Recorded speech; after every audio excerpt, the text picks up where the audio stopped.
Hai, selamat datang di video kali ini di episode yang ketiga mengenai determinan matriks. Nah, kali ini kita akan membahas tentang bagaimana cara mengetahui atau mencari determinan matriks dengan reduksi baris. Nah, namun sebelumnya jangan lupa untuk klik like, share, dan subscribe ya.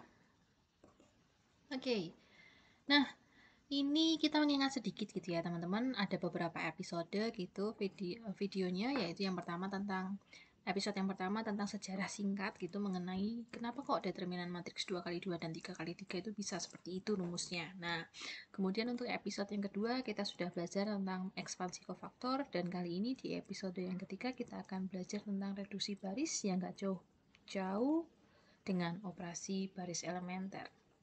Nah, kita langsung masuk saja. Di sini ada teorema kita yang pertama. Misalkan kita punya matriks A, matriks persegi dengan ukuran n kali n gitu ya.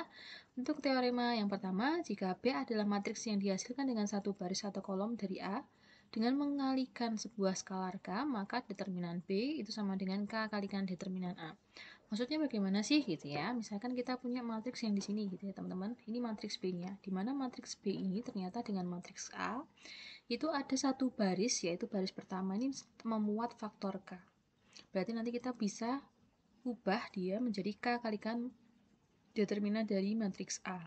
Nah, misalkan kalau dari matriks B-nya itu ternyata yang memuat faktor K itu ada baris pertama dan baris kedua, berarti gimana? Nah, nanti pengaruhnya adalah dua kalinya di sini gitu ya, bukan 2 kali K, tapi K kalikan determinan dari A.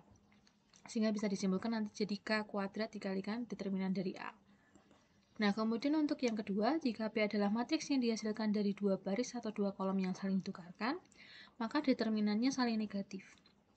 Nah, kalau contoh di sini kita menukarkan antara baris ketiga dengan baris yang pertama, sehingga nanti determinannya adalah negatifnya. Dan yang ketiga, jika B adalah matriks yang dihasilkan dengan mengalihkan sebuah baris atau kolom pada A, kemudian ditambahkan ke baris atau kolom lainnya, maka determinan dari B itu sama dengan determinan dari A. Jadi kalau teman-teman ingat untuk OB yang operasi yang ketiga, menambahkan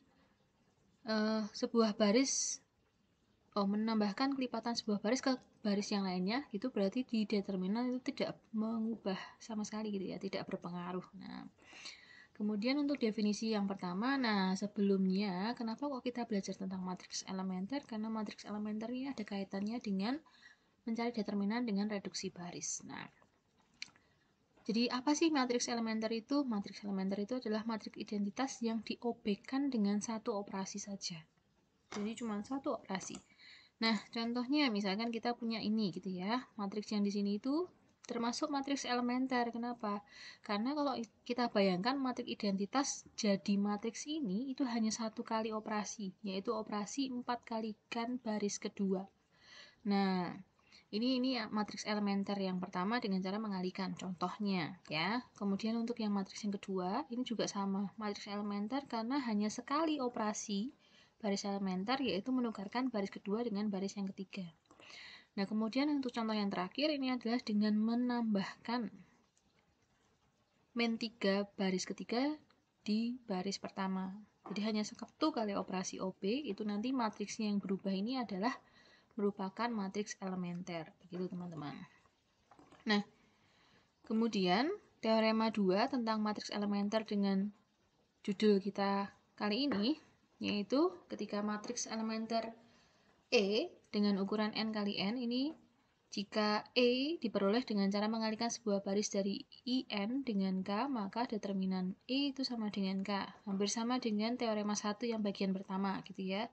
Jadi kalau ada baris yang memuat faktor K, maka dia akan jadi K kalikan determinan dari A gitu. Tapi di sini bukan A, tapi dari matriks identitasnya. Nah, matriks identitas itu pasti punya determinan sama dengan 1. Jadi K kalikan 1 ya sama dengan K, begitu. Nah, kemudian untuk yang kedua, jika E diperoleh dengan cara menukarkan dua baris dari IN, maka determinan E adalah sama dengan min 1. Sama ya, seperti teorema yang pertama di bagian yang kedua. Ada penukaran baris, berarti determinannya jadi negatifnya. Kemudian yang bagian ketiga, jika E diperoleh dengan cara menambahkan kelipatan suatu baris dari IN, maka determinan E sama dengan 1. Nah, ini juga tetap. Jadi perubahannya nggak ada. Contohnya, kita pakai yang matriks elementer yang tadi contoh yang pertama. Nah, karena ini ada 4 gitu ya, ada 4 faktor 4 di bagian yang baris kedua, maka di sini hasilnya langsung yang penerapan teorema 2 yang A. Jadi hasilnya sama dengan 4. Nah, kemudian ini contoh untuk teorema yang B gitu ya. Karena di sini ada penukaran baris antara baris kedua dan baris ketiga, maka determinannya adalah negatif 1. Nah, kemudian yang bagian C ini karena ada operasinya tadi, jadi matriks elementer itu dengan cara min 3 kalikan baris ketiga ditambah baris pertama gitu ya, hanya sekali, dan menambahkan kelipatan suatu baris dari IN itu tadi, maka determinannya sama dengan 1. Nah, begitu teman-teman. Nah, kemudian kita masuk ke contoh. Ini contohnya saya ambilkan dari video di episode yang kedua, yaitu matriks A-nya seperti ini, dan kali ini kita diminta untuk mencari determinan dengan reduksi baris. Nah, jadi kita siapkan dulu penulisan dari determinan seperti ini. Nah, kemudian kita akan mereduksikan, tujuannya adalah mengubah matriks ini atau mencari matriks A-nya itu adalah matriks identitas, karena matriks identitas tadi kan determinannya sama dengan 1 gitu ya. Nah, jadi langkah yang pertama yang saya ambil di sini adalah menukarkan baris pertama dengan baris yang ketiga. Ingat, kalau ketika tadi kita menukarkan, maka di sini jadi negatif dari matriks yang berubah gitu ya. Nah, kemudian langkah berikutnya mengenalkan yang 2 di sini. Nah, mengenalkan yang kedua tadi kan berarti aturan yang ketiga gitu ya. Berarti determinannya tidak berubah. Berarti tetap negatif di sini.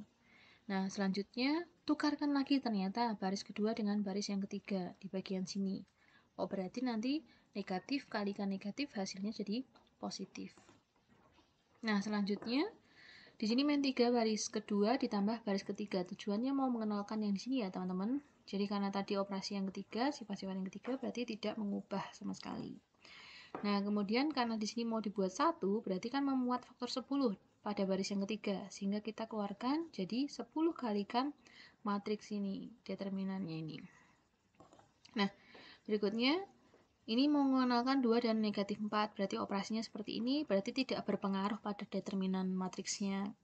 Nah, sehingga sudah bentuknya identitas begini, berarti nanti kita punya 10 kalikan 1 kalikan 1 kalikan 1. Ini determinan dari identitas ukuran 3 kali 3, sehingga hasilnya 10. Nah, teman-teman kalau ingat di episode yang kedua, untuk determinan matriks A-nya juga hasilnya sama dengan 10.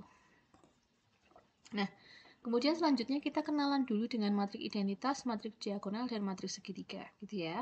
Nah, kalau nanti teman-teman mengerjakan sama gitu ya, matriks identitas itu kan udah jelas gitu ya, determinannya sama dengan 1. Nah, kemudian kalau yang di sini matriks diagonal, maka silahkan teman-teman nanti bisa coba buktikan kalau nggak percaya gitu ya. Determinannya hasilnya negatif 12. Boleh pakai cara sarus, boleh pakai ekspansi baris atau ekspansi kolom atau reduksi baris, bebas gitu. Silahkan teman-teman nanti buktikan, boleh. Nah, kemudian ini untuk matriks segitiga bawah, hasil determinannya juga seperti ini. Ini contoh untuk matriks segitiga atas, hasil determinannya negatif 24. Nah, kalau teman-teman cermati keempat jenis matriks persegi ini, matriks khusus ya, matriks persegi khusus, maka teman-teman bisa mendapatkan determinannya dengan mudah, yaitu dengan cara mengalihkan setiap diagonal utamanya. Nah, kalau dilihat seperti itu ya teman-teman ya, udah jelas langsung kelihatan tuh determinannya berapa. Nah, dari sini nanti kita akan gunakan tips-tipsnya ini untuk mencari determinan dengan reduksi baris. Nah, saya ulang lagi soal yang tadi barusan gitu ya. Nah, langkah lainnya ketika kita sudah mengenal keempat jenis matriks khusus tadi, nah sekarang kita akan lakukan lagi gitu ya.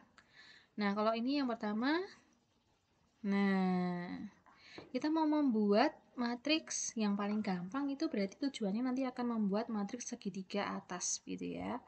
Nah, nanti untuk membuat segitiga atas berarti di sini dibikin 0 gitu ya. Operasi begini tidak mengubah nilai determinannya. Kemudian nanti kita juga membuat setengahnya, setengahnya ini jadi 0 gitu. Nah, kemudian setelah ini kan sudah jadi matriks segitiga atas ya, teman-teman ya. Matriks segitiga atas itu nilai determinannya bisa dihitung dengan cara mengalihkan diagonal elemen pada diagonal utamanya. Berarti kita punya 2 kali 3 kali 5 per 3 yang hasilnya juga sama dengan 10. Begitu teman-teman. Jadi setelah kita kenal 4 khusus itu tadi, kalau kita bisa lakukan seperti ini, maka langkahnya lebih singkat daripada kita tujuan akhirnya membuat matrik identitas. Begitu teman-teman, semoga bermanfaat. Nantikan episode berikutnya. Terima kasih.